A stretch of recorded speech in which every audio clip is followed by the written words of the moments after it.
এই দেখো বাবা চলে এসেছে, যাও বাবার কাছে যাও। অফ, দাঁড়াও না, তুমি একটু শান্তি নেই, সরো এখান থেকে।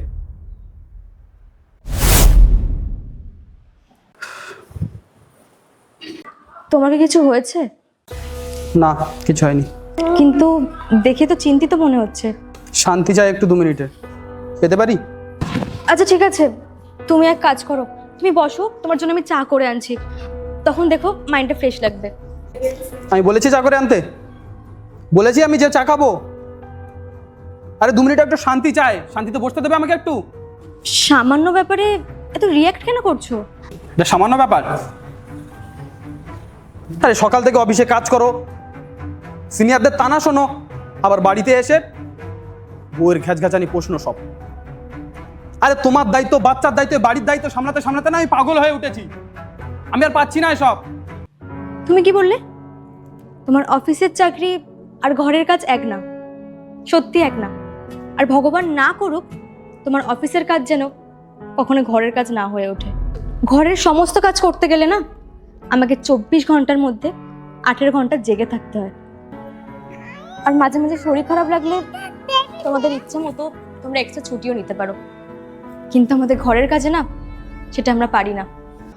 যাই হোক, এসব কাজ করার ফলে হয়তো আমি মাস গেলে কোনো মাইনেও পাই না। আর আমার এসব কথা বলার ইন্টেনশন ছিল না, তুমি যেহেতু শুরু করলে তাই বললাম। আমি জানতাম কথাগুলো বললে তোমার খারাপ লাগবে। বিশ্বাস করো, ঘরের এইসব কাজ করতে না আমার খুব ভালো লাগে। আমি কোনো ক্লান্তিও ফিল করি না বা বিরক্তিও ফিল করি না। উল্টে এটাই ভাবি তুমি অফিস থেকে কখন আসবে, তোমার জন্য অপেক্ষা করি যে আমরা একসাথে অনেকটা সময় কাটাবো। শুধু আমি না, তোমার বাচ্চা ও ওয়েট করে যে আমার বাবা কখন আসবে, ছুটে গিয়ে তার কোলে উঠবো, একটু আদর খাবো। এটার জন্য ওয়েট করে না যে তাকে দেখে তুমি মুখ ঘুরিয়ে নেবে।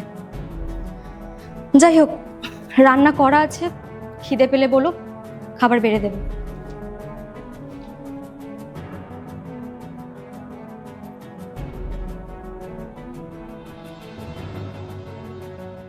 थिरकते हुए पैरों तले सरकती जाती है सड़क, बहर कर उल्टे कदम फिर अपने घर ले जाती है।